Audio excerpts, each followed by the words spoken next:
Bonjour, je suis Anna Levesque et je suis une créatrice de monde miniature et pour les arts de la table, j'ai créé un décor inattendu. Au quotidien, je suis une amoureuse des plantes, des fleurs, de l'architecture, du paysage. Mon quotidien est en général composé de pâtisseries, de bons repas, de séances d'escalade et de jardinage.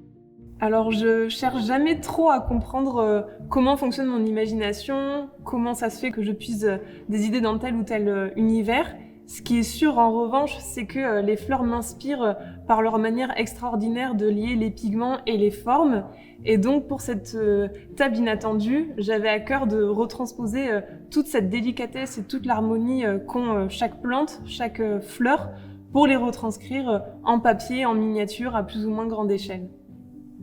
J'ai une collection que j'ai créée depuis des années de formes et de reliefs de fleurs. Donc, j'ai puisé dans cette bibliothèque que je me suis composée depuis plusieurs années pour en sélectionner certaines et les adapter au propos, au sujet. Dans les gammes colorées, j'ai essayé de me restreindre volontairement, de rester sur du blanc et du doré. Et aussi, j'avais cette envie de partir de la plus petite des fleurs pour les agrandir et avoir cette naissance, on va dire, d'un monde du plus petit dans le verre jusqu'à une fleur plus grande pour les déployer sur la table. Travailler pour les arts de la table, c'était complètement nouveau, mais c'était réjouissant. Ça me fait un bien fou d'être confrontée à des nouveaux mondes, des nouveaux domaines, des nouvelles marques forcément. Donc c'était très intéressant pour moi de créer des mondes miniatures, des univers floraux dans des nouveaux supports, en l'occurrence des verres, des bols. On va dire que l'importance pour moi c'était d'adapter l'échelle de mes créations, ces détails, pour sublimer forcément chaque élément de la table. Le temps de création, c'est une question récurrente qu'on me pose à chaque nouveau projet.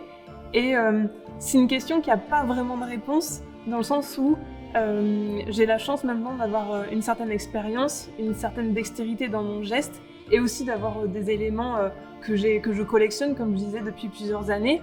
Donc je puise dans ce que je sais faire pour à chaque fois y rajouter une nouveauté, une nouvelle forme, un nouvel élément.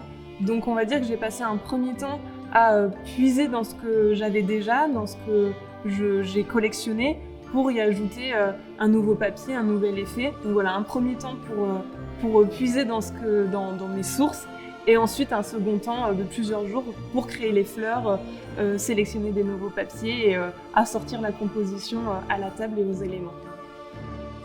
Alors je suis très attachée aux pièces qui vont composer une table, dans le sens où j'aime bien avoir le bon contenant pour le bon contenu.